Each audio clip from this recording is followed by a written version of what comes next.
हाँ बच्चों, एक तो स्टेज 2 वाले बच्चों हम करेंगे बात कैसे करनी है प्रिपरेशन। ठीक है, क्या प्लान करना है उसका। इसे सोचा है मैंने 2-3 आइडिया आपसे करूंगा बात इनमें। ओके, इसमें हम क्या कर रहे थे, कोई क्या काम था अपना, कुछ था?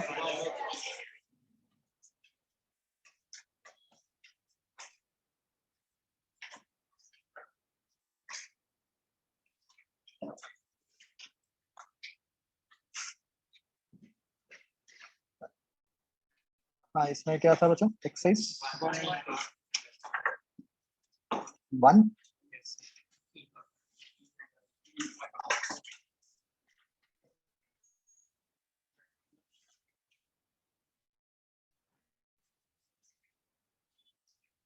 0 हो गई थी ना अपनी पूरी। हाँ जी, एक्सरसाइज 1 ई पार्ट।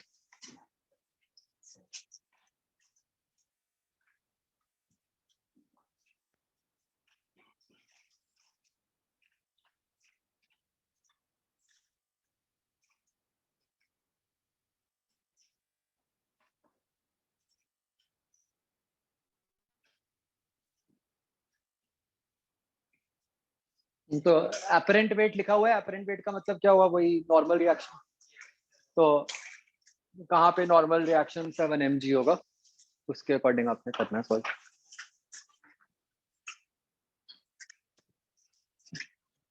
और रन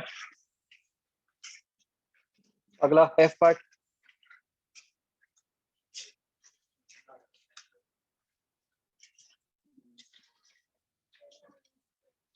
9।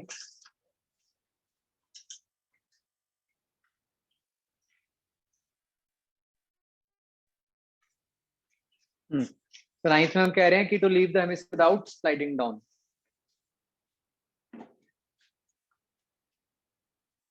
मतलब कि वो सरफेस के अलॉन्ग मूव ना करे, वहीं से ही अलग हो जाए। नहीं, टॉप मोस्ट पॉइंट से बस, सिर्फ टॉप के लिए बताना। हाँ,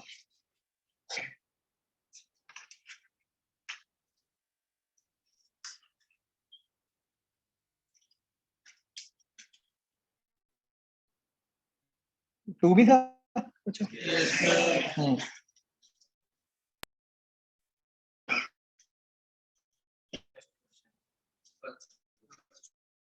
एवरेज है, तो एवरेज एक्सेलरेशन क्या होती है, 0 ही हो जाएगी ना। हाँ, मतलब इसमें एक जो थोड़ा सा फ्लॉ है वो है कि इंटरवल नहीं बताया हुआ। तो अगर इंटरवल ना बताया तो हम पूरा साइकिल लेते हैं। ठीक है, ये अभी नहीं, आगे भी कई जगह ऐसे एवरेज आता है, तो हम उसको पूरा साइकिल ही मानते हैं। आगे।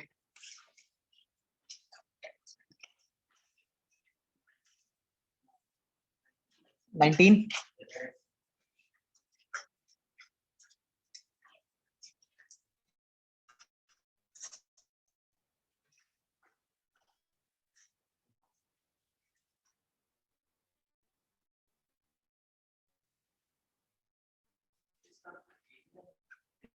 स्ट्रेंथ टेंशन तो नीचे ही होती है ना, तो वहीं पे ब्रेक होने का चांस है।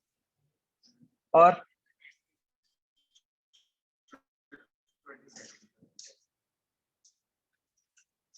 22nd, इसमें क्या मुश्किल है।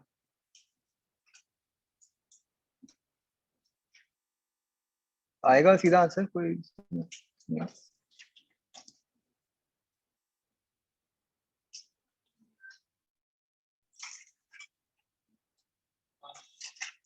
सीधा थर्ड इक्वेशन लगानी है बस, उसको उसमें कन्वर्ट कर दो एंगुलर में।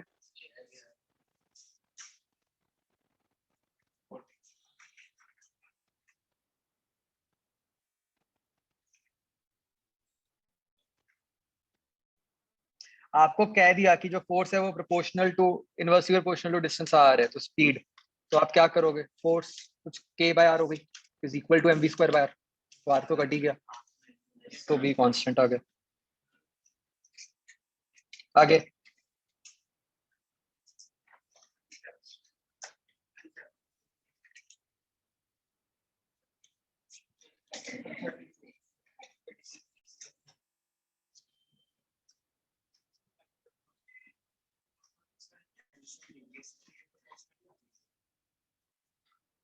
फिर बोलो।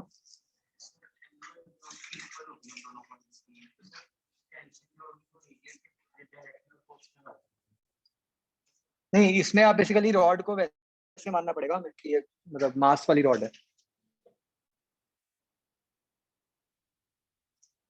अगर तो आप उसको मासलेस रॉड मानोगे फिर तो मतलब एनीवेज टेंशन सेम ही आ जाएगी हर जगह, फिर तो स्ट्रिंग वाला केस बन जाएगा। अज्यूम कि this is a rod with mass, फिर बात बनेगी। ये बात समझ आ रही है बच्चों?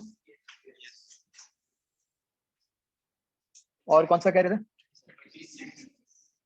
36। Speed with which block enters the normal reaction is maximum in। देखो हाइट सेम है सारे ट्रैक्स की। अगर हाइट सेम है तो इसका मतलब जो स्पीड है अब टॉप मोस्ट क्या n प्लस m g is equal to m v square by r. क्या बन गया? M v square by r minus m g. ठीक है, तो n is inversely proportional to r. तो जहां रेडियस कम होगा वहां होगा रेडियस कम, मतलब सबसे छोटा रेडियस है ना, तो ए ऑप्शन बन जाएगी, सबसे पतला सर्कल। Clear all? और कोई? इट डजंट मैटर कि मतलब अगर वो एग्जैक्ट सर्कल नहीं है, आप तो इंस्टेंट पे ही लगा रहे हो ना। हमें ये तो दिख ही रहा है कि ये जो पार्ट बनेगा, इस पार्ट पे मतलब जो बिल्कुल टॉप वाला जो पॉइंट है, वो जितना भी एक छोटे से सर्कल का पार्ट होगा, तो वो किस केस में सर्कल का वो रेडियस बड़ा होगा, किस केस में छोटा होगा? किस में? नहीं, देखो कैसे सोचोगे आप सर्कल के बारे में। यहाँ जो सर्कल बन रहा होगा इस तरह से बनेगा, यहाँ जो बनेगा, आप समझ रहे हो बच्चों हम रेडियस कैसे लेते हैं? कि मतलब वो वाला पार्ट जिस सर्कल का पार्ट बन रहा है उसका रेडियस। पूरा नहीं देखना, पूरा तो सर्कल है ही नहीं, तो रेडियस देखोगे कैसे? ये इसको बेसिकली आप एक जगह पहले भी जो टर्म आई थी, रेडियस ऑफ कर्वेचर टर्म आई थी, उसको रेडियस ऑफ कर्वेचर कहते हैं। मतलब कि उस इंस्टेंट पे जो कर्व है वो जिस सर्कल का पार्ट है उसका रेडियस। जैसे फॉर एग्जांपल अगर एक बच्चों स्ट्रेट लाइन ले लें, उसका रेडियस ऑफ कर्वेचर क्या होगा सोचो? Infinity. Straight line is basically a circle with infinite radius. समझ रहे हो बच्चों?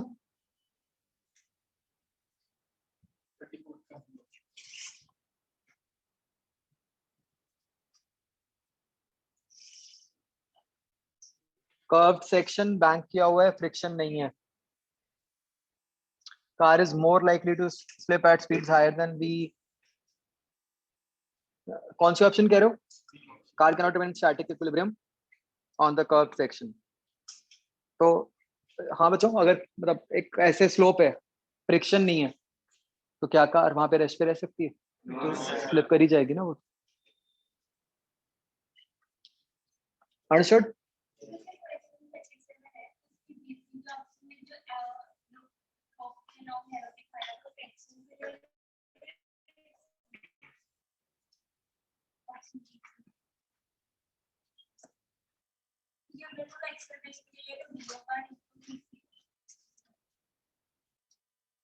नहीं, बेसिकली तो आप ये मान लो वो तो टेंशन का है यार, वो तो अलग से है। एक्सेलरेशन वेक्टर तो दूसरा ही है जिसके साथ ए वेक्टर लिखा हुआ है क्लियरली। तो वो कौन सा आंसर बनेगा बच्चों? सी बनेगा। क्यों? Net acceleration, right? Understood? Clear to everyone?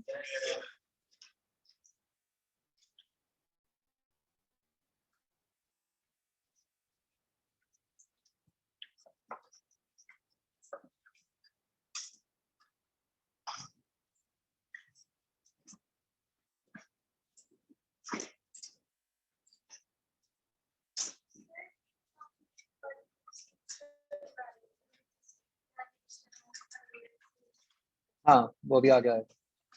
वो रोटेशनल में आता है सर। क्वेश्चन ना,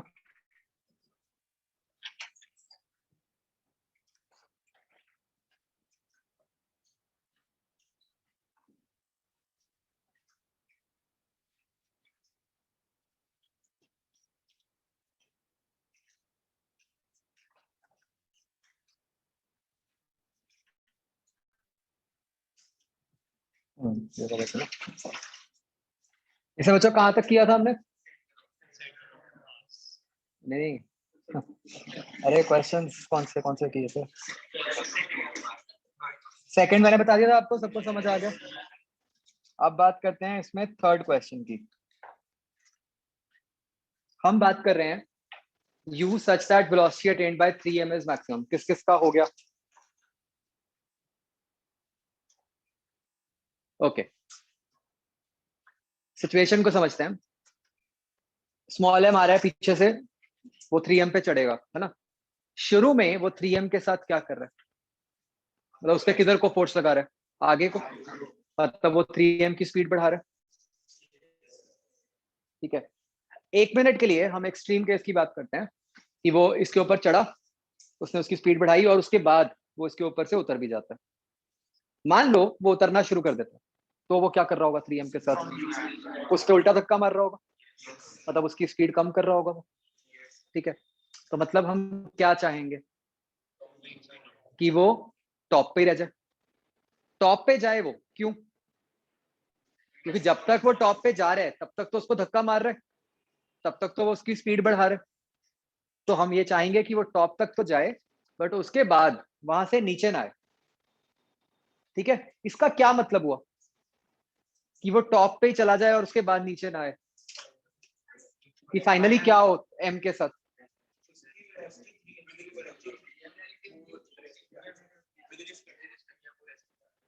कि वो with respect to 3m top most point पे रेस्ट पे आ जाए। इसका मतलब अर्थ फ्रेम में क्या मतलब हुआ कि जब जब जब स्मॉल एम 3m के टॉप मोस्ट पॉइंट पे पहुंचे, उस इंस्टेंट पे क्या हो जाए? दोनों की स्पीड सेम हो। तो फिर अब क्या करोगे? अब क्या कंडीशंस लगेंगी? एक मोमेंटम। क्योंकि स्मॉल एम और 3m के सिस्टम पे तो कोई एक्सटर्नल फोर्स लग नहीं रही, तो एक तो कंडीशन मोमेंटम की लगेगी, दूसरी एनर्जी। आप अगर सोचो, ऊपर वाले क्वेश्चन में भी मोमेंटम और एनर्जी की कंडीशन ही लगी थी, और स्पीड के ऊपर यही कंडीशन लगी थी कि स्पीड सेम करनी है। यहां भी वही लग रही है, but the situation is all together different. आई बात समझ? ठीक है,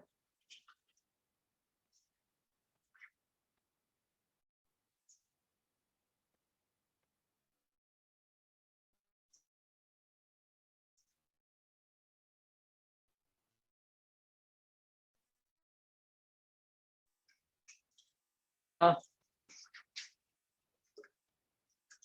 small M is about to lose contact, मतलब टॉप मोस्ट पॉइंट। ठीक है, ये हुआ किसी का ए पार्ट?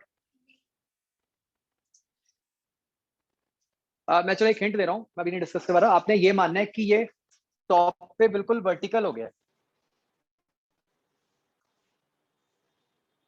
मतलब ये जो यहाँ पे जो जब इस इंस्टेंट पे है, तो ये वाली साइड बिल्कुल वर्टिकल है। तो सोचो, ये तो आसान है, होना चाहिए इसमें कुछ।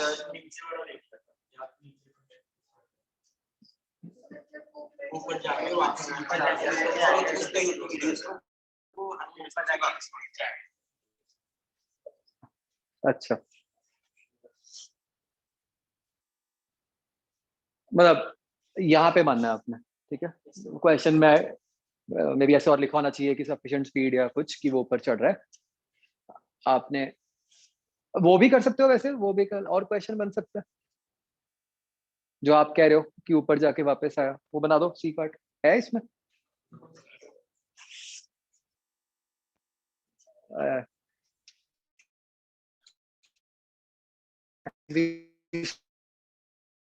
जस्ट सेकंड, वापस आया तो इस इंस्टेंट पे उसकी स्पीड लेफ्ट को है। वो तो अगर हम सीधा ही सोचें, एक कंडीशन हमें ये दिख गया कि उस इंस्टेंट पे उसकी स्पीड वर्टिकल हॉरिजॉन्टल होएगी स्मॉल एम की, और कैपिटल एम की टुवर्ड्स राइट होएगी। कितने अननोन है? 2। क्या चाहिए? 2 कंडीशंस कहाँ से आएंगी? मोमेंटम एंड एनर्जी हो जाएगा, कोई दिक्कत नहीं है। एनर्जी में भी क्या करना है? वापस वहीं आ गया, पोटेंशियल तो है नहीं, जितनी काइनेटिक है पहले उतनी बाद में भी काइनेटिक होगी, वो तो हो जाएगा आराम से, वो तो बहुत आसान है। अच्छा वही हुआ है ये कह रहे हो? चलो सोचना, ठीक है। मैं हिंट दे रहा हूँ, एक तो ये कि आप टॉप मोस्ट सरफेस को वर्टिकल मानोगे, एक और हिंट दे रहा हूँ, कॉन्टैक्ट कंस्ट्रेंट यूज होगा।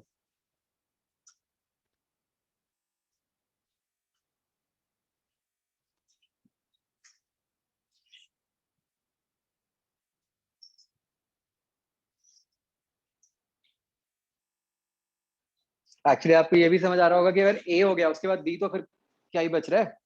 अगर आपने ये निकाल लिया कि इस पॉइंट पे उसकी क्या स्पीड है, तो उसके बाद आप मैक्सिमम हाइट भी तो निकाल ही सकते हो ना, वो तो फिर सिंपल वर्टिकल मोशन ही है। आई बात समझ सबको?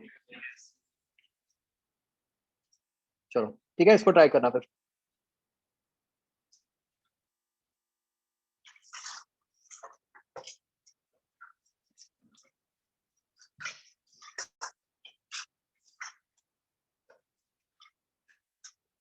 तो हमने बच्चों लास्ट टाइम याद तक किया था, इसको ऐसे भी लिख लिया था आपने, एक्स ये लिख लो। ये समझ आ गया कैसे बना? वो तो मैं आर को अगर आई कैप जे कैप में लिख दूंगा तो ऐसे बन जाएगा। Please note this.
लिख लिया फिर से बच्चों? सेंट अब हम अगर मतलब इन शॉर्ट बात करें, हमें एक तो ये समझ आ गया है कि अगर हमें बहुत सारे कुछ मासेस दिए हो, पॉइंट मासेस दिए हो, याद रखना है ना, और उनके कोऑर्डिनेट्स दिए हुए हैं एक्स वाई, तो आप क्या कर सकते हो?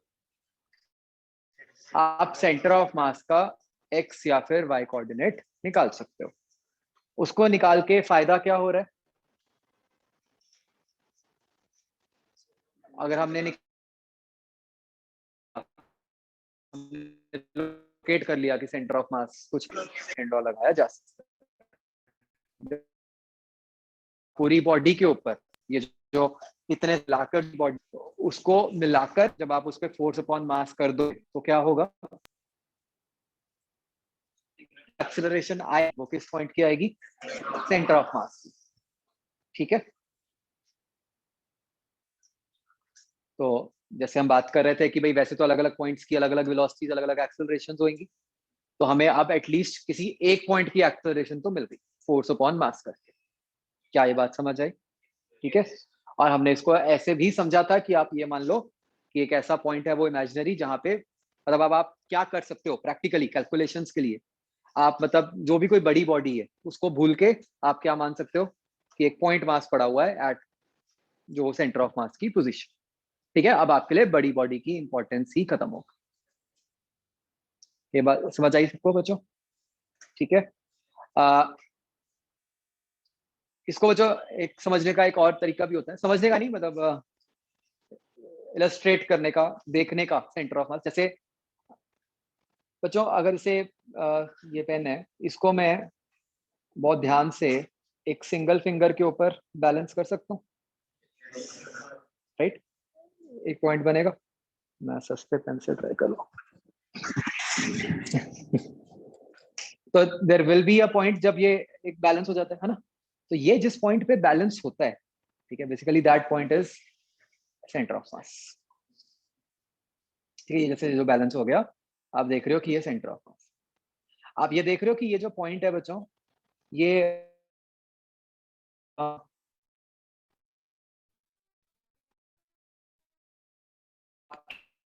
इस हिसाब से मतलब थोड़ा because of this cap and all. ठीक है, मैं कैप हटाऊंगा लो, तो ये अब जहाँ पे आया था पहले वहां नहीं आएगा, अब तो ऐसे आ गया।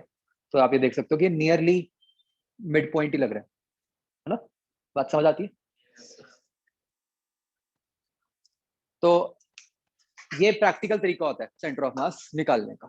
ठीक है, इससे रिलेटेड बच्चों कई सारे मतलब एक्सपेरिमेंट्स भी हैं, अगर आप देखोगे यूट्यूब पे। जैसे एक बड़ा, चलो आपको दिखाऊंगा, वो बेटर है।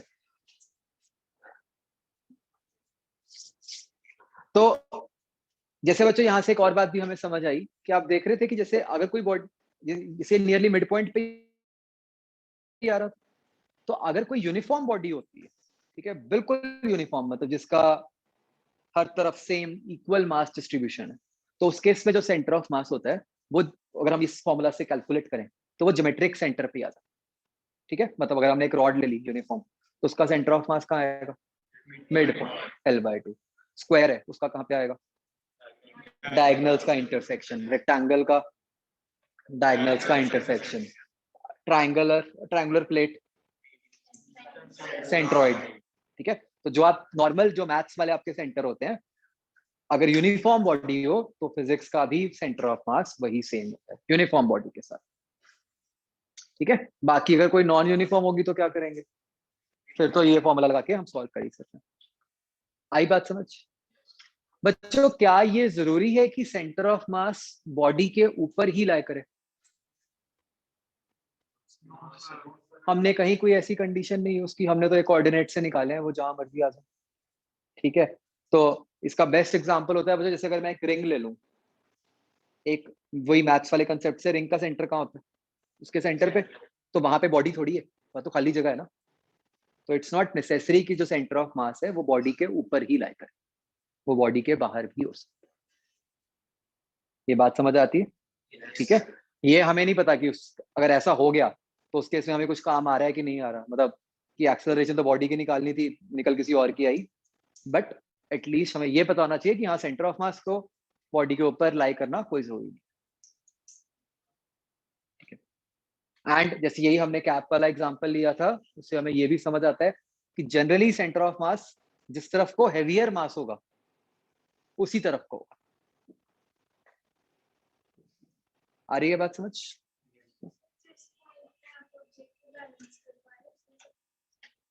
वो अभी समझ आ जाएगा मैथमेटिकली ऐसा क्यों हुआ। ठीक है, अभी आप ऐसे सोच सकते हो कि अगर आप ऐसे सोचो कि उसको पॉइंट मास मान लो, आप पेन को भूल के पॉइंट मास मान लो, तो जहां पॉइंट मास था उसी के नीचे मैंने अपनी फिंगर रख दी, तो वो पॉइंट मास बैलेंस हो गया, है ना? Let all. तो ये कुछ पॉइंट्स लिख लेते हैं बच्चों। फर्स्ट ऑफ ऑल बच्चों, एक पॉइंट कि ओरिजिन कुछ भी हो सकता है। जब आपने यहाँ पे सेंटर ऑफ मास के लिए हमने M1 R1 M2 R2 लिखा, तो ओरिजिन की कोई हमने डेफिनेशन नहीं दी है। ओरिजिन कहीं पर भी हो सकता है, बस होगा क्या, उसके हिसाब से कोऑर्डिनेट्स निकल के आ जाएंगे जिसको भी आपने ओरिजिन माना।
लिख लिया बच्चों? मैं बच्चों एक बार फर्स्ट पॉइंट आपको दोबारा एक्सप्लेन कर रहा हूँ। सी, फर्स्ट पॉइंट ये कह रहा है कि जब आपने ये लिखना शुरू किया फॉर्मूला, तो आपने जो ओरिजिन लिया वो कोई भी हो सकता है। Just for example, let's say ये एक यूनिफॉर्म रॉड है, तो हमें पता है आपकी कहाँ पे आना चाहिए, इसका सेंटर ऑफ मास सेंटर पे। अब कैलकुलेशन करते हुए अगर तो मैंने ओरिजिन इस पॉइंट पे ले लिया, तो आंसर क्या आ जाएगा इसके हिसाब से? L/2 आ जाएगा। अगर मैंने कैलकुलेशन करते हुए ओरिजिन को पहले ही मिड पॉइंट पे लिया होगा, तो आंसर क्या आ जाएगा? 0 आ जाएगा। ठीक है, तो इट डजंट मैटर।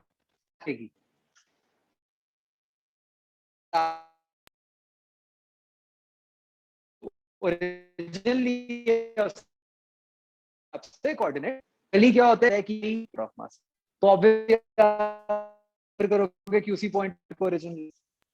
तो ऐसे क्वेश्चन है कि भाई इस एंड से सेंटर ऑफ मास का तो इट्स फॉर्मूला।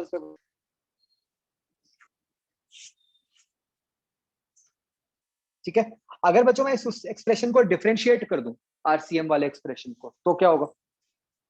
dr/dt क्या होता है? तो vcm आ गया। यहाँ पे क्या बन जाएगा? अंदर जाएगा तो dr1/dt बन जाएगा, तो क्या बन गया? v1 v2 and so on. तो हमारे पास क्या बन गया? vcm is equal to m1 v1 plus m2 v2 plus so on upon m1 plus m2। Similarly acm क्या बन जाएगा? m1 a1 plus m2 a2 plus so on upon m1। तो हमारे पास एक्स्ट्रा रिजल्ट्स आ गए related to velocity of centre of mass as well as acceleration.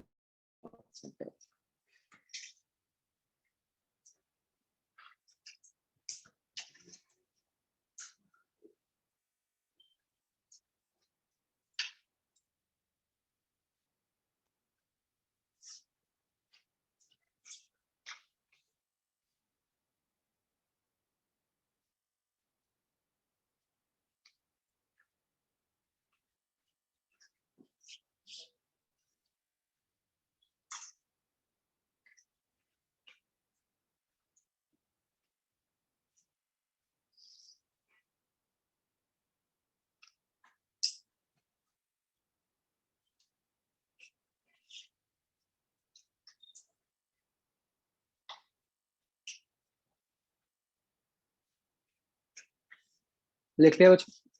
अच्छा, यहाँ से आप अगर एक देखो, एक इंटरेस्टिंग बात हमें दिख रही है। अच्छा, इमेजिन करो कि मैं आपको कहूँ कि एक सिस्टम है, वही m1 m2 अलग अलग पार्टिकल और सबकी वेलोसिटीज अलग अलग है। अगर मैं आपको निकालो, तो आप कैसे निकालोगे? यहाँ मत देखो, सोचो। अलग अलग बॉडीज है m1 m2 m3, वेलोसिटीज उनकी दी हुई है v1 v2 v3। सिस्टम का टोटल मोमेंटम कैसे निकलेगा?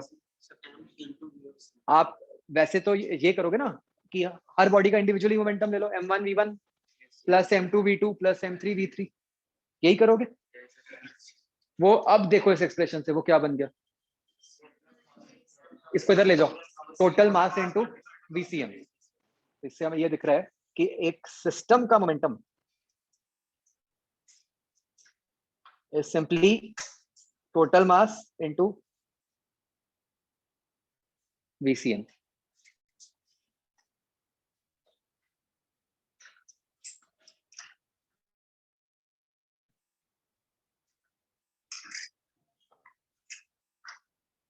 और आप बच्चों ये बात समझो कि ये जो आंसर आया, दिस इज कंसिस्टेंट विद जो हमने अभी बात की थी कि मैंने आपको कहा कि अगर एक सिस्टम है, तो आप तो ये सोचो कि आपको और कुछ दिख ही नहीं रहा, सिर्फ सेंटर ऑफ मास दिख रहा। आपने सिस्टम को पूरे को रिप्लेस करके सिर्फ सेंटर ऑफ मास बना दिया, तो आप उसका मोमेंटम कैसे लिखते? उसका मास इनटू उसकी वेलोसिटी लिख दिया। सेंटर ऑफ मास का मास क्या होता है याद रखो? Total mass. हम सेंटर ऑफ मास कैसे आया, इमेजिन क्या कर रहे हैं, सारा मास कंडेंस करके वहीं पे इकट्ठा कर। सब को बात समझ आ गई?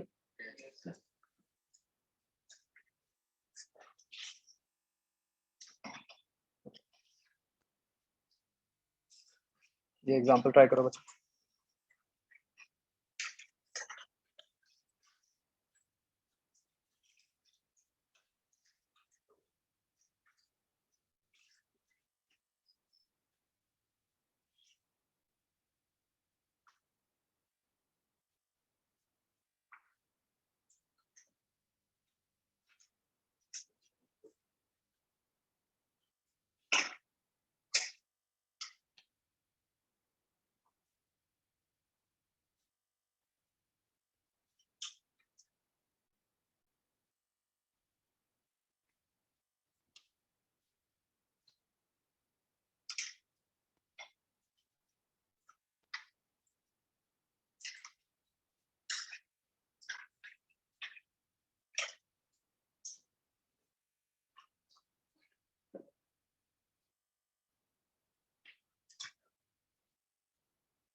ये अपना सीधा जैसे आंसर लग गया। एक बार फिगर बनाओ, पहले फॉर्मूला लगाओ।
हो गया भाई?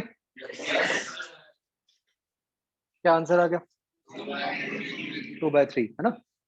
जब आप फिगर बनाओगे ऐसे 5 और 10 और आपने इसको ओरिजिन माना, तो आप कैसे लिखोगे? ये ओरिजिन है, तो 5 into 0 plus 10 into 1 upon 5 plus 10 15।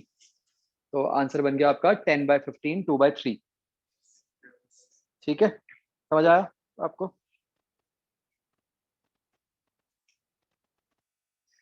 ठीक था, सबको क्लियर हो गया बच्चों? यही किया सबने? ओके, तो ये मेथड हम फॉलो करेंगे। अब वो चाहे 2 हो चाहे 10 हो, अगर वो एक लाइन में नहीं अलग अलग जगह हो जाएंगे तो एक्स वाई कोऑर्डिनेट्स दोनों इन्वॉल्व हो जाएंगे। ठीक है, बस ध्यान नहीं रखना था कि केयरफुली कोऑर्डिनेट्स दे दो सबको। ओके, नेक्स्ट बच्चों ये क्वेश्चन ट्राई करो। ये तो हो गया, ठीक है। ये सबको आ गया समझ?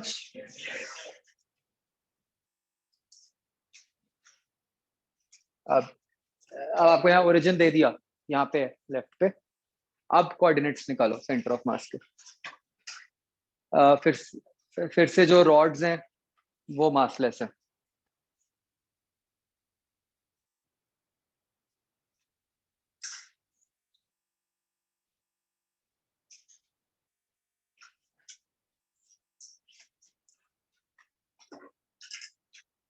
जल्दी नहीं करनी, ठीक है? मतलब आराम से दे दो कोऑर्डिनेट्स, फिर लिखो, नहीं उसी में कुछ ना कुछ मिस्टेक हो जाती है।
इन दोनों में से तो कुछ भी नहीं। अच्छा, सेंटर ऑफ मास के coordinates x y coordinates, I was assuming standard, right? Horizontal is x, vertical is y.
हाँ जी, क्या क्या कोऑर्डिनेट्स आ जाएंगे? नहीं मतलब इसके एक्स वाई पहले इंडिविजुअल पूछ रहा हूँ मैं।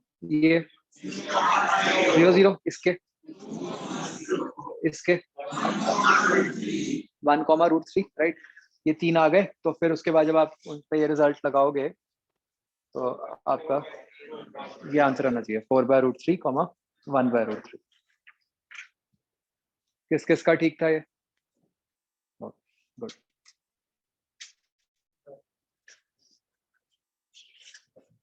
लग रहा है आइडिया क्या करना है? ठीक है, ओके। ये बच्चों अभी हम जो क्वेश्चंस कर रहे हैं इनमें आप देख रहे हो कि डिस्क्रीट पार्टिकल्स हैं, है ना, अलग अलग पार्टिकल्स हैं। अगर ऐसे कोई यूनिफॉर्म बॉडी हो जिसमें अब आप अलग अलग पार्टिकल्स को डिस्टिंग्विश तो नहीं कर पा रहे ना यहाँ पे, बताइए, तो एक तरह से कंटिन्यूस बॉडी है ना, तो कंटिन्यूस बॉडी के ऊपर बच्चों ऊपर वाला रिजल्ट कैसे लगाएंगे? ये जो रिजल्ट है सेंटर ऑफ मास का, इसको एक कंटिन्यूस बॉडी के ऊपर कैसे लगाओगे जहां पे आप M1 M2 M3 को ऐसे अलग अलग नहीं कर पा रहे? बेसिकली हम क्या कहेंगे कि हम कहेंगे कि इसको हमने बहुत सारे छोटे पार्टिकल्स में ब्रेक कर दिया, और हर छोटे पार्टिकल को क्या बोलेंगे? डीएम।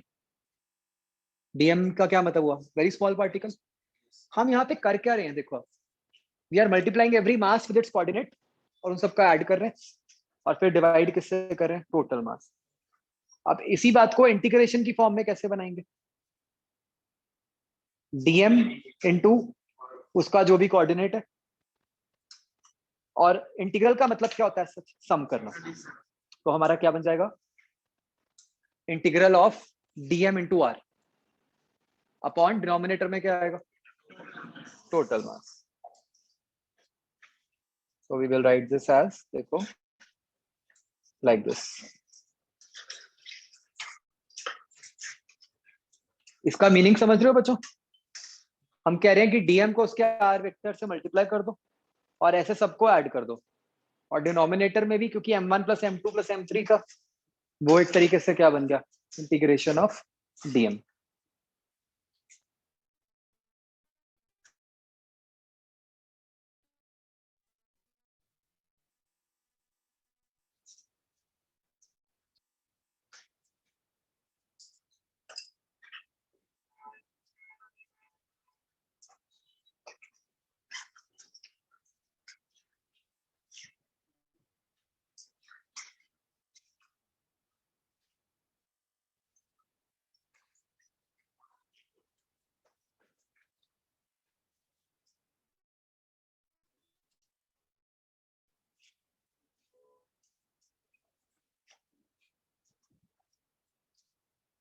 यहाँ तक समझ आ गया बच्चों?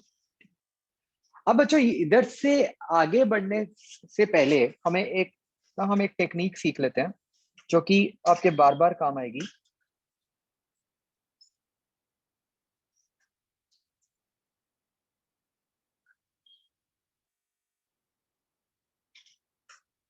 इसको बच्चों नाम दो एलिमेंट्स इन इंटीग्रेशन।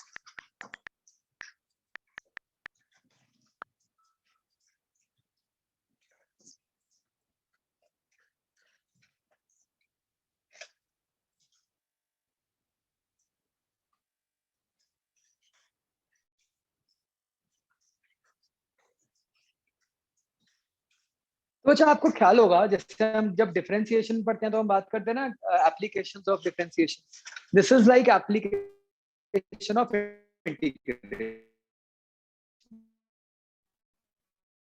ठीक है, अभी तक आपने देखा होगा कर देते, ठीक है। तो या मतलब हमने जितने इंटीग्रेशन किया हमेशा फॉर्मूलाज की फॉर्म में किया ना कि भाई v is equal to integral a dt, सीधा ऐसे ही बनाया हुआ है हमने, राइट। ये बच्चों जैसे जो सेंटर ऑफ मास कंसेप्ट है, यहाँ पे फर्स्ट टाइम हम एक इंटीग्रेशन की एप्लीकेशन करेंगे। ये कभी कभार आपने पहले भी की है, रेयरली, ठीक है, बट अब इसको एक बार हम इलैबोरेटली समझ लेते हैं क्योंकि आगे बहुत बार काम आएगी, ठीक है। बच्चों हमारे पास बहुत बार एक ये प्रॉब्लम आएगी कि हमारे पास हमें कोई प्रॉपर्टी निकालनी है किसी बड़ी बॉडी की। हमें प्रॉपर्टी पता है पॉइंट मास की, हमें प्रॉपर्टी निकालनी है बड़ी बॉडी की। हम इस चैप्टर में बात भी कर रहे यही कर रहे थे कि भाई बार बार अगर मतलब बड़ी बॉडी के ऊपर कैसे रूल्स अप्लाई करें, हमें तो पॉइंट मास के ऊपर ही अप्लाई करने आते। ये बात समझ आती, ठीक है। अगर मैं बिल्कुल इस बात की एक सिंपल एक एग्जांपल लूं, जैसे अगर मैं आपको किसी तरह से कहता कि ये कोई भी एक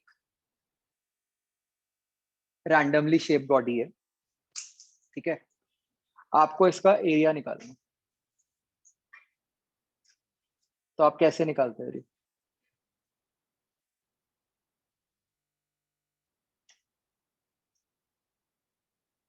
I am not asking in terms of integration, normal बिल्कुल भूल जाओ इंटीग्रेशन, कॉमन सेंस से बताओ। अगर ऐसे कुछ दे दिया आपको तो आप इसका एरिया कैसे निकालोगे? आपके लिए बेस्ट तरीका क्या है, और मैंने इसीलिए वैसे करा भी था, ये देखो, what you can do is आप इसको बहुत सारे स्क्वायर्स में ब्रेक कर सकते हो, है ना। तो चलो यहाँ पे आपको होगा कि थोड़ी सी प्रॉब्लम ये आ गई कि कुछ जगह स्क्वायर पूरे नहीं बन रहे, ठीक है। अगर मैं यही स्क्वायर्स को छोटा कर दूं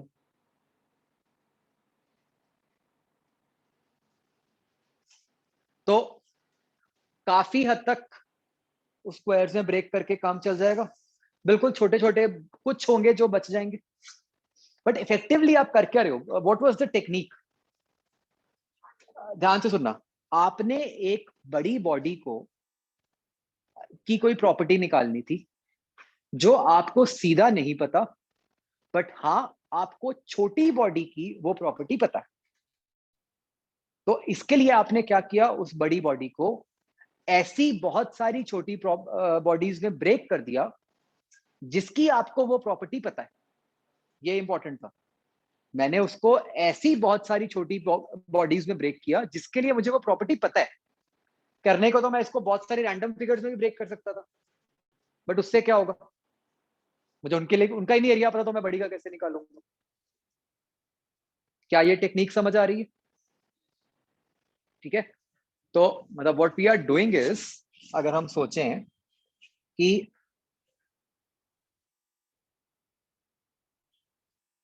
to find area of this big body,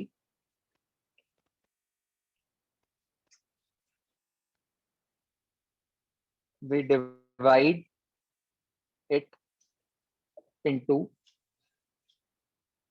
small squares, into such small bodies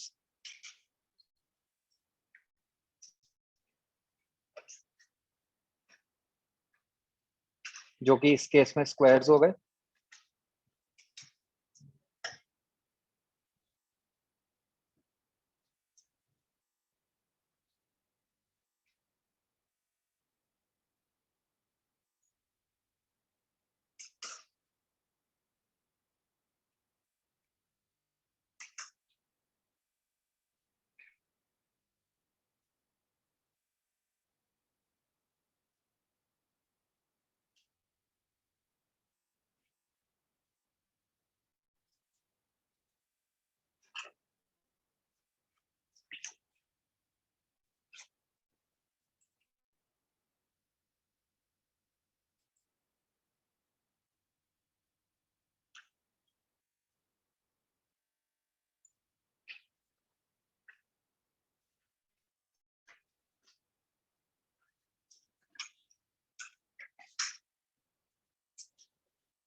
क्या ये बात समझ आ रही है बच्चों?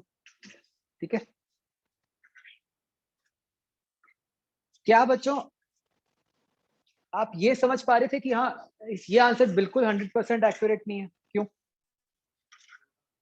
क्योंकि जो बिल्कुल साइड वाले कुछ स्क्वायर्स हैं वो कट रहे हैं, है ना? ओके। क्या मैं ये कह सकता हूं कि जितने छोटे होते हैं स्क्वायर्स उतना मेरा answer accurate?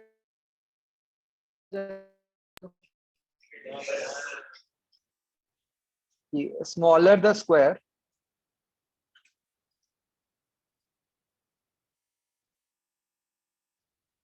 Better the answer.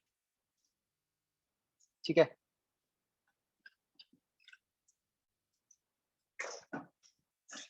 तो मतलब मुझे ये करना है कि जो मेरा एरिया आएगा that is summation of area of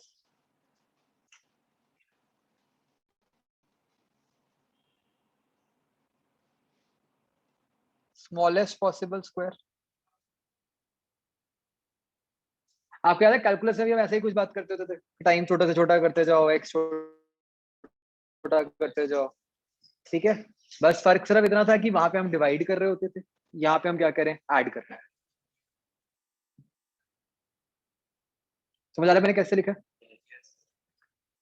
इसको बच्चों हम कैलकुलस की फॉर्म में लिख देते हैं एज इंटीग्रल ऑफ डीएक्स।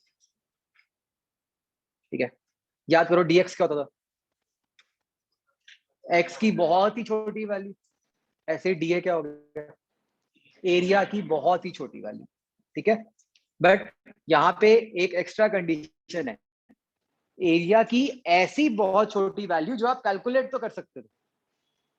मतलब ये नहीं कि हाँ आपको जितना बड़ी छोटा ले लिया, आप उतना ही छोटा लोगे जो आप कैलकुलेट कर सकते हो। आई बात समझ? तो दिस इज, ये क्या कह रहा है, smallest possible area which can be calculated।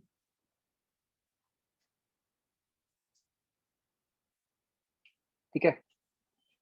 ये इंटीग्रल क्या डिनोट कर रहा है, सम।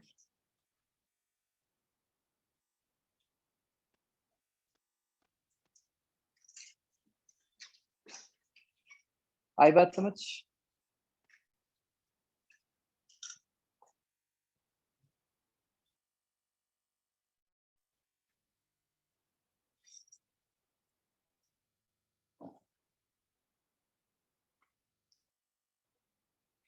और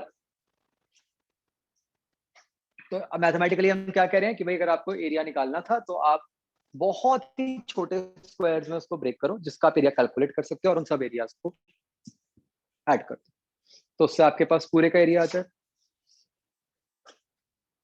ये सबको बात समझ आती है? ठीक है।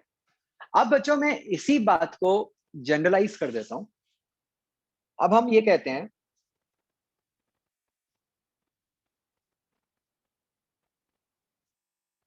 कि इन generalise form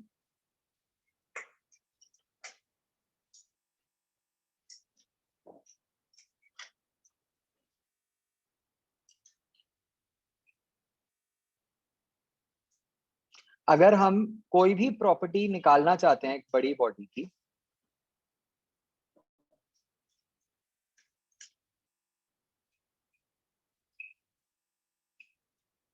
that will be integral of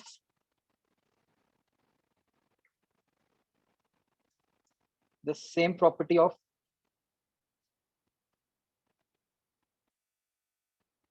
very small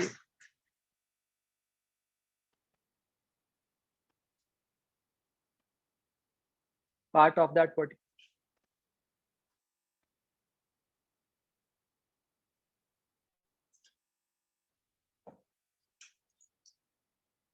ठीक है,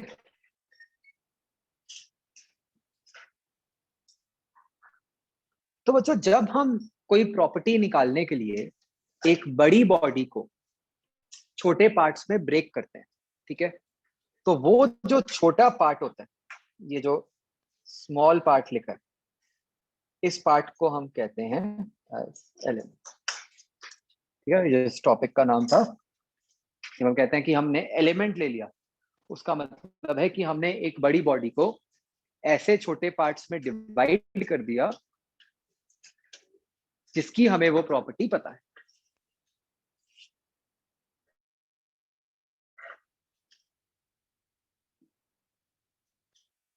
ठीक है बच्चों, तो अब कैच पॉइंट ये होता है, ठीक है, अभी तक तो ये सब कुछ बहुत ऑब्वियस है, बहुत आसान है। कैच पॉइंट ये है कि एलिमेंट कैसे लेना, ठीक है, तो वो बात हमें समझनी है कि how do we take elements. ठीक है, तो जो फर्स्ट टाइप ऑफ एलिमेंट हम पढ़ते हैं बच्चों, उसको हम कहते हैं लीनियर एलिमेंट।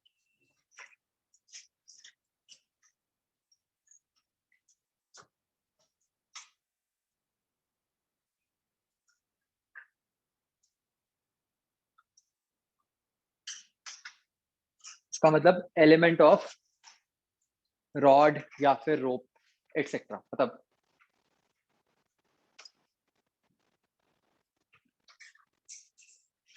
मतलब अब हम क्या सीखने लगे कि एक रॉड को आप बहुत सारे छोटे पार्ट्स में कैसे ब्रेक कर सकते हो।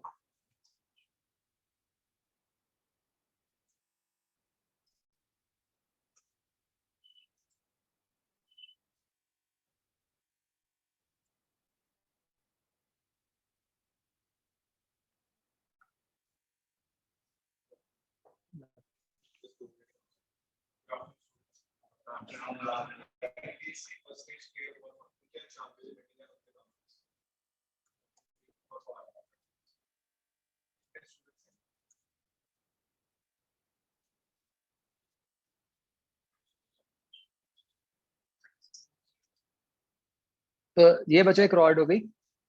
हम फिर से बच्चों हम बोलते कैसे हैं, हमने इसका एलिमेंट लेना है, मतलब इसको छोटे पार्ट्स में ब्रेक करना। ठीक है, तो उसके लिए हम बच्चों क्या करते हैं, हम रॉड के एक एंड पॉइंट से, ठीक है, चाहे वो एंड पॉइंट लो चाहे और लेफ्ट से ले लो, दैट डजंट मैटर, हम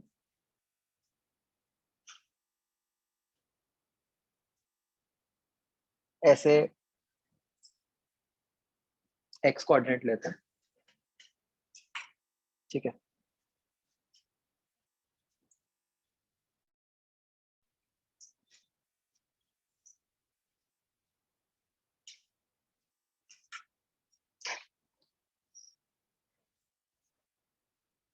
अब बच्चों मान लो मैं एक लाइन और बनाता हूं थोड़ी सी आगे।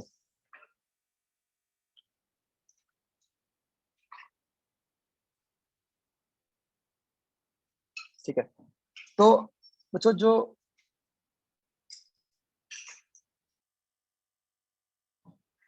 ये वाला पार्ट ऑफ रॉड है जिसको मैंने रेड से शो किया, ये एक छोटा सा पार्ट हो गया, इसको हम कहते हैं इस केस में रॉड का एलिमेंट।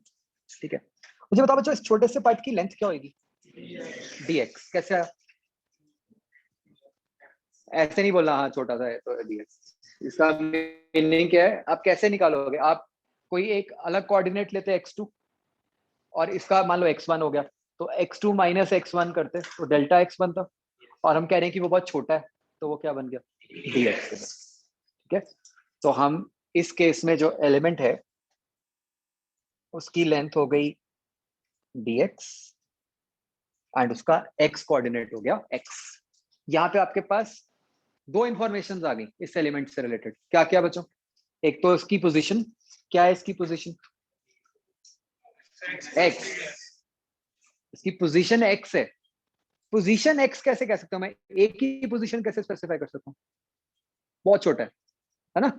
इसको हम कह सकते हैं कि इसकी पोजीशन x है। मतलब हम क्या कहना चाह रहे हैं बच्चों कि भाई ये रॉड का बहुत छोटा सा पार्ट कहां पे है, उसका x कोऑर्डिनेट x है और उसकी लेंथ क्या है? dx। क्या ये बात समझ आई?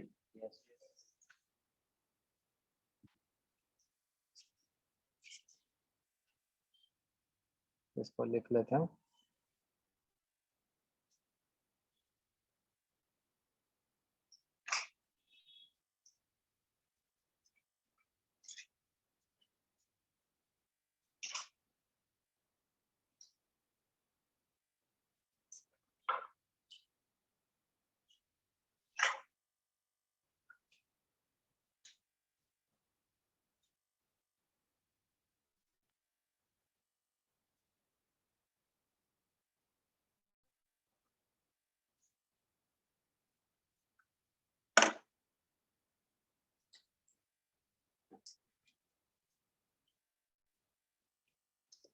ठीक है बच्चों, तो अब जहां भी कहीं, ठीक है, इट्स नॉट कि सेंटर ऑफ मास अलोन, जहां भी कहीं हमें ऐसी जरूरत पड़ी कि हमें रॉड को छोटे पार्ट्स में ब्रेक करना है, उसका मेथड क्या है? किसी भी एक एंड से कोऑर्डिनेट शुरू करोगे x, उसके आगे एक छोटा सा पोर्शन ले लोगे dx। तो अब हम जो प्रॉपर्टी निकालेंगे बच्चों, वो निकालेंगे इस रेड पार्ट की, वो जो भी प्रॉपर्टी होगी, ठीक है। फिर जब उसको इंटीग्रेट करेंगे तो क्या बन जाएगा? पूरी रॉड की प्रॉपर्टी।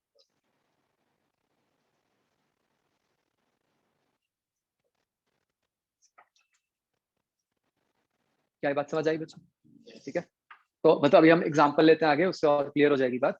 बट ये बेसिक टेक्निक है कि कैसे हमने एक रॉड को छोटे पार्ट में ब्रेक किया। ठीक है, यहाँ पे बच्चों स्टेप बाय स्टेप, जैसे अभी हमने रॉड के लिए सीखा है, हम इसको ऐड करेंगे। रॉड के बाद अगला पार्ट आता है कि अगर एक आर्क में हो कुछ, तो उसका एलिमेंट कैसे लेते हैं।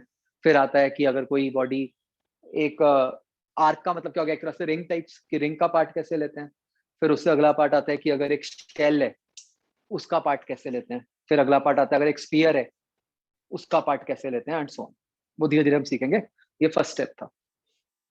ठीक है,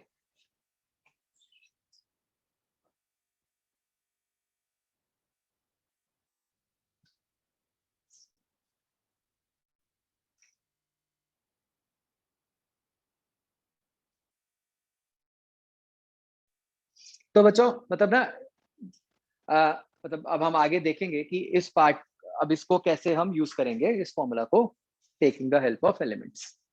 यहाँ पे बेसिकली एलिमेंट का है, क्या चीज एलिमेंट है? डीएम। बेसिकली डीएम हमने क्या लिखा है? Mass of the element. Is this thing clear? तो let's try to use this result. मान लो एक सिंपल सा एग्जांपल लेते हैं कि ये एक यूनिफॉर्म रॉड है। ठीक है, यूनिफॉर्म रॉड, लेंथ एल, सिर्फ इतना गिवन है। मैंने फिर से आपको लेके दिखा दिया एलिमेंट एक्स पे dx।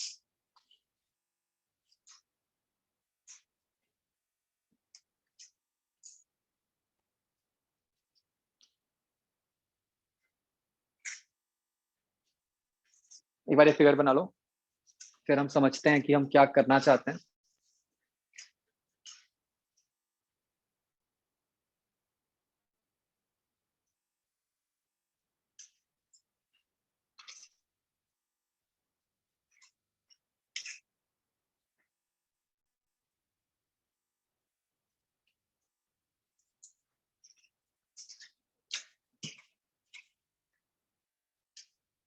So when we say that this is a uniform mass distribution, उसका मतलब क्या हुआ? हर एलिमेंट का मास सेम, या हर छोटे से पार्ट का मास सेम। क्या बच्चों हमें इस क्वेश्चन का आंसर पता है ऑन द बेसिस ऑफ जो हमने आज पहले ही पढ़ चुके हैं? क्या आंसर आना चाहिए? L/2। ये तो हमें पता है कि जिसका सेंटर ऑफ मास है L/2 पे आना चाहिए, बिकॉज ये लिख दिया यूनिफॉर्म मास डिस्ट्रीब्यूशन। आ रही है बात समझ?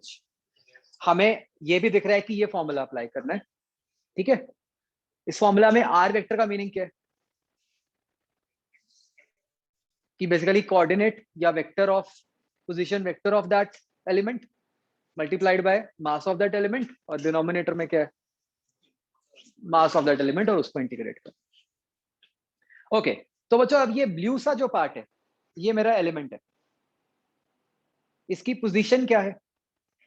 एक्स, है ना। मतलब इस फॉर्मूला में by chance direct position he use हो गई, कुछ और भी होता तो हमें तो पता है कि इसकी पोजीशन एक्स है, उसको जैसे मर्जी और तरीके से अगर यूज करना होता तो तब करते। तो यहाँ आर की जगह क्या पुट हो जाएगा? मतलब ये मैंने इस फॉर्म में लिखा है, अगर इसको हम उस दूसरी फॉर्म में लेते, एक्स कोऑर्डिनेट वाली फॉर्म में लिख लेते, तो क्या बन जाता? Integral x DM upon DM बन जाता। तो एक्स क्या था? पोजीशन, वो तो सीधा यहाँ से एक्स डल गई। अब क्या डालना है अगला? डीएम। डीएम का क्या मतलब है? Mass of the element. बताओ मुझे इस केस में हम एलिमेंट का मास कैसे लिख सकते हैं? कुछ भी मास रॉड का एम अज्यूम कर लेते हैं। अब बताओ कि आप इस छोटे से पार्ट का मास कैसे लिखोगे? यूनिटरी मेथड से लिख सकते हो, m/l dx into, sorry, m/l into dx, मास पर यूनिट लेंथ इंटू उसकी लेंथ। क्या ये बात समझ आई? ठीक है, एक बार ये वैल्यूज सब्स्टिट्यूट करो, इंटीग्रेशन नहीं करनी, सिर्फ वैल्यूज सब्स्टिट्यूट करो।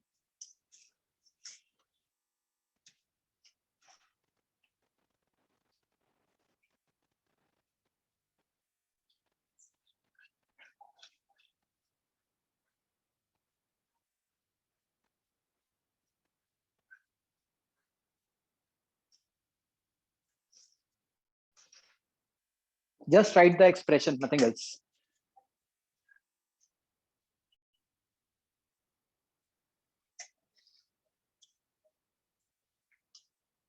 अब आप कैसे लिखोगे? लेफ्ट हैंड साइड पे क्या लिखोगे?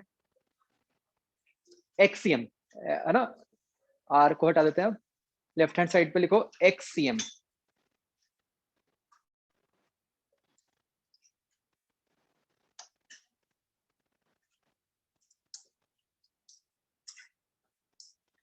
Nobody will solve it further. I just want to see the expression. लिख लिया सबने? Let me check. x के ऊपर वेक्टर नहीं आएगा ना, x तो कोऑर्डिनेट है। ठीक है,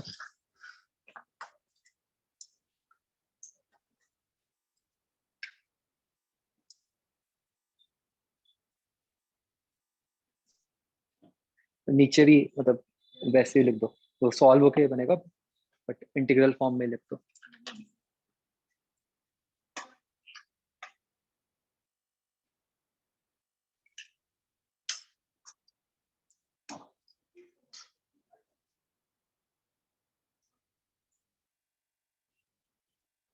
ये क्या लिखा है आपने? इक्वल टू में क्या लिखा है वो काट दो, इक्वल टू बस ये चाहिए था मुझे, ये ठीक है।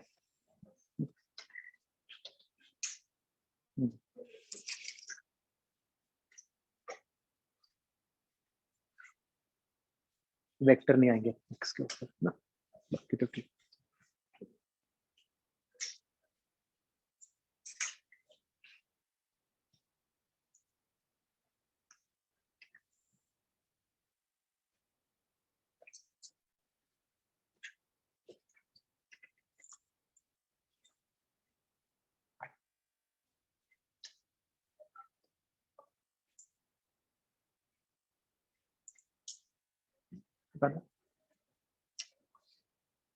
ये क्या? डी के?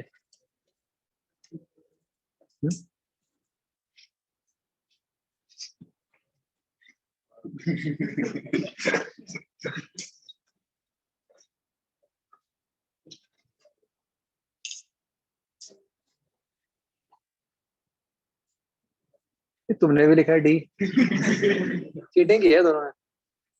क्या चक्कर है? क्या ये डी क्या है? वो नहीं, वो डीएम की वैल्यू है, प्लीज अंडरस्टैंड। ये डी, अच्छा अच्छा, वहां से आया, मैंने भी नहीं समझा कि समझ क्या। भाई you are substituting dm, m नहीं है कुछ, फिर तो कैंसिल नहीं कर दो डी और डी नीचे।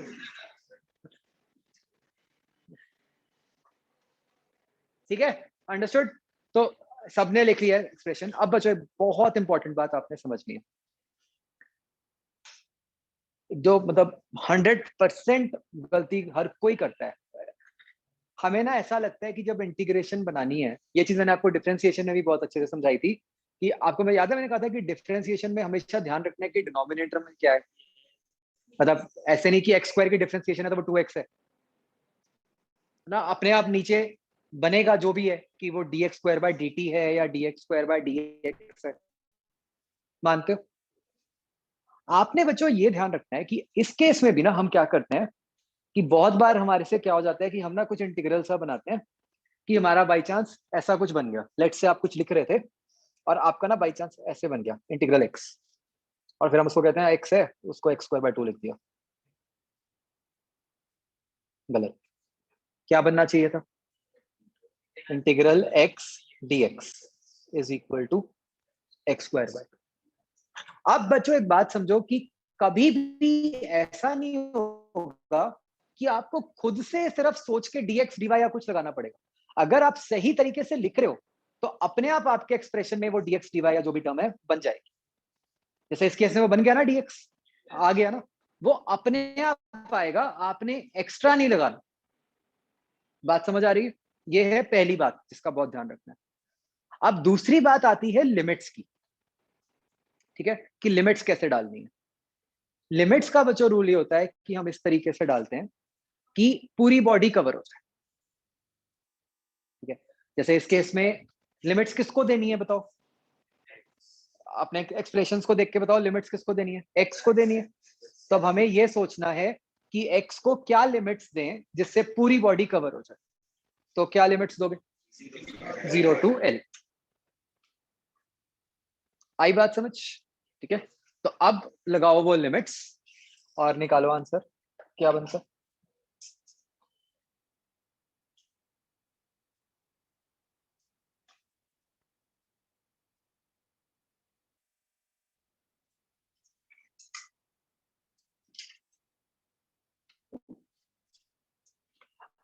बच्चों क्लियर हो गया सब दोनों को? आपको बच्चों कि वो डीएम की वैल्यू थी है ना?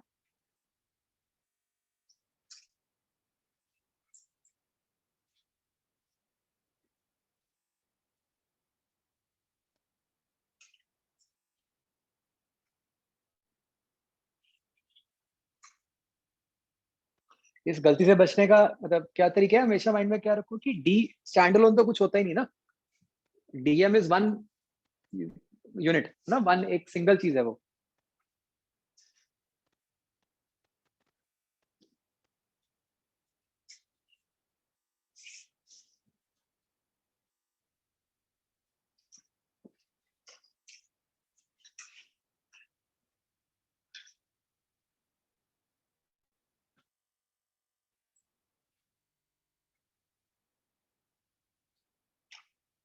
आगे बात समझ सबको?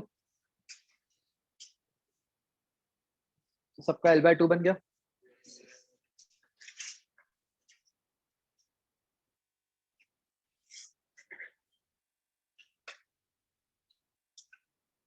ठीक है, एक वो लाइन बचो हम लिख लेते हैं कि लिमिट्स किस तरह से लेनी है, जो हम बात कर रहे थे।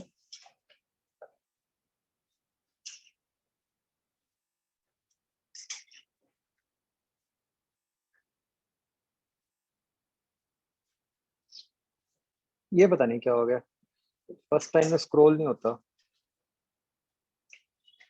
इसको। मतलब ये कुछ तुक्के से मारो एक दो बार, अब हो जाएगा।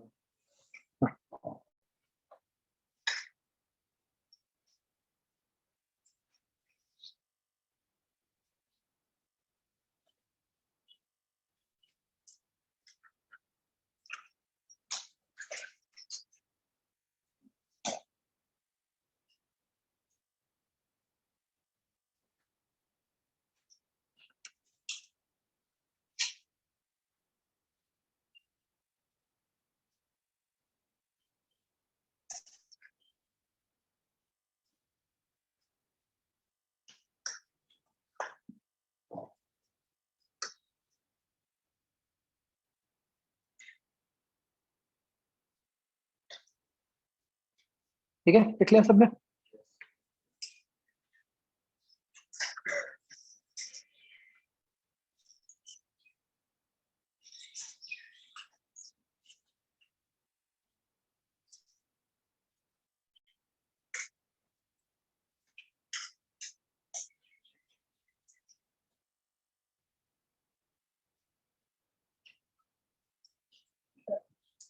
सबको क्वेश्चन क्लियर हो गया? इस पर्टिकुलर केस में बच्चों डिनोमिनेटर में फर्क नहीं पड़ रहा था कि आपने मतलब आप यहाँ पे आप वो भी अगर अप्रोच फॉलो करते कि इंटीग्रल और डी काट दिया तो सीधा एम आ गया, है ना, तो भी काम चल रहा था। और आपने देखा कि रॉड का मास हमने इन बिटवीन यूज किया लेकिन वो कट गया, फाइनली रॉड के मास से कोई लिंक नहीं था, वो होना भी नहीं चाहिए था। क्यों? आप तो पोजीशन निकाल रहे हो, पोजीशन के अंदर मास की टर्म कैसे आ सकती है? तो ये माइंड में रखना है कि क्वेश्चन में पहले से नहीं गिवन होगा मास, आप कुछ भी अज्यूम कर लो, वो अपने आप कट जाता है और आंसर आ जाएगा। आपका आंसर तो फाइनली कोई ना कोई पोजीशन की फॉर्म में ही आ रहा है। क्या ये क्वेश्चन सबको क्लियर हो गया? ओके, ये वाला एग्जांपल ट्राई करो बच्चों।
बच्चों ये जो दिया हुआ है ये क्या चीज है? लीनियर मास डेंसिटी का क्या मतलब हुआ?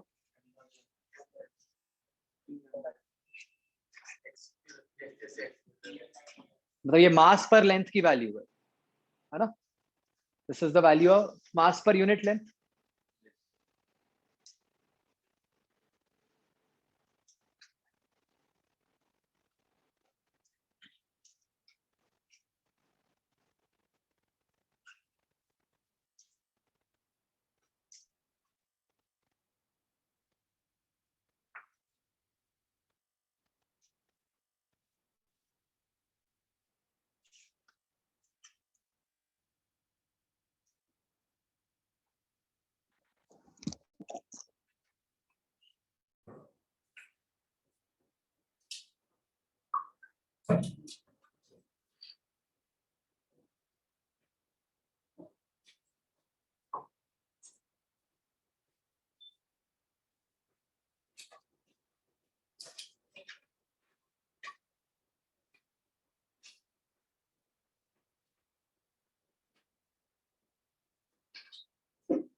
गलत है।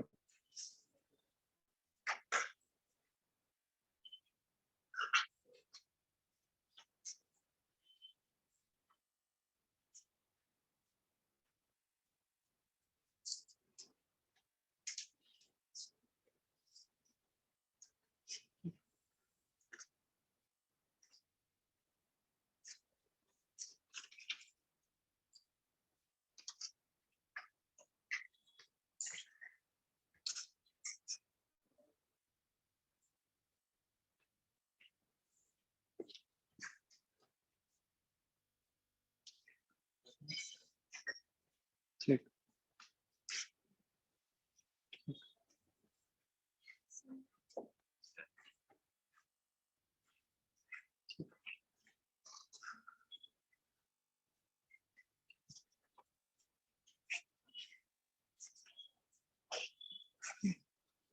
गलत है।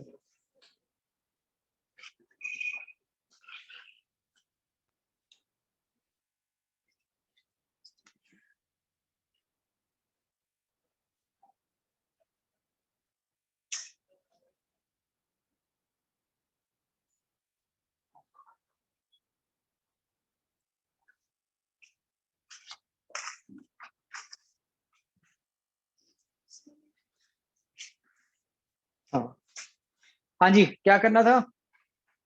आई थिंक बहुत आसान था। ये लीनियर मास डेंसिटी क्या था? मतलब मास पर यूनिट लेंथ। तो डीएम कैसे लिखोगे आप? मास पर यूनिट लेंथ मल्टीप्लाइड बाय उसकी लेंथ। तो a plus b x into d x, है ना? तो तो अब आपका एक्स सी एम कैसे निकलेगा? इंटीग्रल ऑफ क्या डालना था? Dm into x. तो डीएम था आपका a plus b x into x डल गया। अपॉन डिनोमिनेटर में क्या था? Integral DM. इंटीग्रल डीएम, इसको आप सॉल्व करोगे तो वो आपका आंसर बन जाएगा। al/2 plus bl²/3 upon a plus bl/2। आप में से बहुत लोगों ने, as I could see, numerator में तो लिखा, डिनोमिनेटर वाला आपने पता नहीं कुछ और ही बना दिया, तो इसलिए गलत आया था। आ गया सबको समझे बच्चों?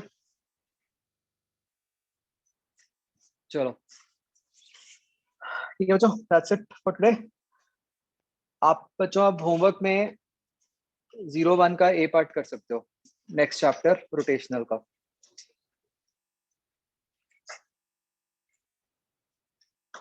और 3A में क्या करोगे बच्चों? सर्कुलर में 3A हो चुकी, मतलब ये next class I will be discussing 3A of circular. Alright.